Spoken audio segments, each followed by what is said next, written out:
Ah, there you are. Welcome again to Reginald's World of Gardening. Last time, if you remember, I was able to answer some of your lovely letters, and I also showed you how to repair a satellite so it's ready for geostatic orbit by just using gaffer tape and tin foil. This week, and I have to be honest, a little bit excited, it's all about the harvest.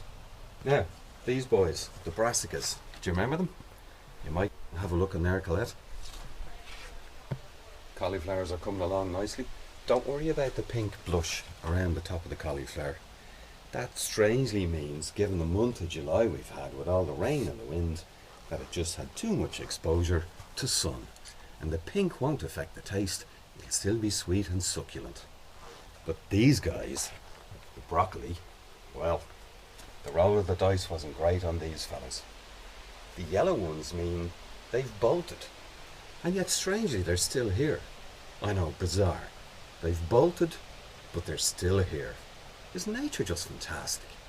But these guys here, they can be rescued. And part of the excitement when you've spent all the time in the garden is your bountiful harvest. So, live, I'm going to pull this up right now. You might get a look at this, let's see how we go. See those stalks? Oh my god. Absolutely well named brassicas. Now, if you look at that fella, is he just magnificent? Absolutely. Very proud of that guy. Don't worry about all these stalks. I'll take those off, and then what I'll do is I'll lightly blanch this, chop it up into florets, stick it in the freezer. I can have that at Christmas. The leeks, they're still looking after themselves. You might get a look there, Colette. And then beside them is the garlic. Now you can see by the stems they're yellowy brown. Ideally, when these fall over, you can pull them up. But for the day that's in it, given the conditions, I'm going to see what we have. Let's have a look. Oh. Now, garlic. Okay, look at that lovely. Smells absolutely beautiful. But they need a bit more time in the soil because they're still quite small. Down here it was a real surprise for me. There you go, Colette. That is a potato plant. Now, I didn't plant that. That's a self-seeder. And if it keeps growing like that, in a few months, I should have enough for a bag of crisps. We'll just go over here, Colette, and have a look at the other stuff. Oh, actually, I wanted to point this out to you. This is a sunflower. If we get the weather, in about a month, that should have a big yellow head on it, the size of a dinner plate. Sunflower, so named because they were originally discovered on the sun. Over here, you can just see how busy I've been. There was nothing here a few months ago. You can see I've already harvested some red onions. Have a look at those, Colette. I just dry those out in a paper bag, keep them in the dark. Lettuce ready to go. That'll be in a salad later on. Lovely leaves. And that little grow bag in the back. Red onions. A perfect example that you don't need that much space to grow stuff.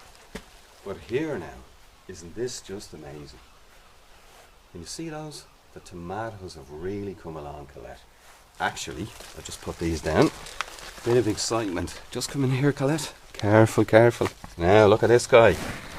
Isn't he beautiful? I'm actually gonna... Oh, wow. Look at that. I'll get that in the supermarket. So these boys will look after themselves until the first frost.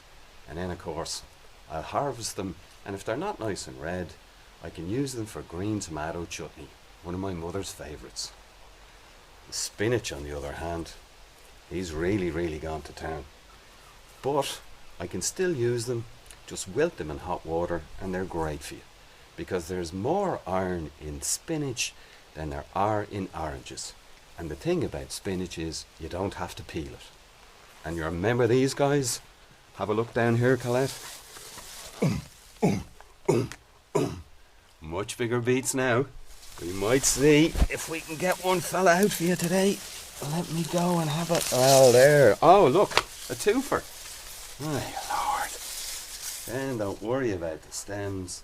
Clean that, cut it up, slice it, bake it in the oven, let it cool. Or you can also pickle it, which I'll probably do as well. But sadly and lastly, seeing as July was such an awful month, me poor old peas. Sure, the weather didn't give peas a chance at all. But don't be dispirited or downhearted. Look at this. Absolutely, these pods are just perfect, and they are ready to go right now. I'm just going to show you. You might get in close. Listen to that. Now, absolute gems. Sweet pea. Have a taste there, Colette. Tell me what you think. Nice? Absolutely. So listen, before it starts raining, which it's going to because it's a bank holiday, you stay safe, wash your hands, I'll get back to work, and I'll see you again sometime.